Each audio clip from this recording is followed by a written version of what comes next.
Hello guys. Welcome to Wow Hotel Reviews. Today I am reviewing Emerald Palm. It's a non-star hotel. Please use our booking.com link in description to book the hotel and get good pricing. Emerald Palm is located in Key Largo, 16 miles from Upper Matecumbe Key and 30 miles from Florida Keys factory shops. The property is around 3.2 miles from Pigeon Key, 5.4 miles from John Pennekamp State Park and 13 miles from Windley Key. The property has an ATM and free Wi-Fi throughout the property.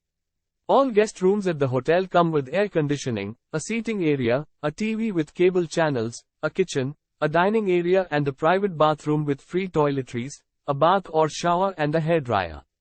Emerald Palm provides some units that feature a balcony, and every room is equipped with a coffee machine. At the accommodation, all rooms are equipped with bed linen and towels. Guests at Emerald Palm will be able to enjoy activities in and around Key Largo, like cycling.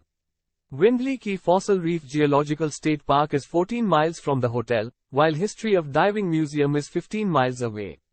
The nearest airport is Miami International Airport, 60 miles from Emerald Palm. Use our link in description to get special discount on this hotel. Don't forget to like and subscribe to our channel.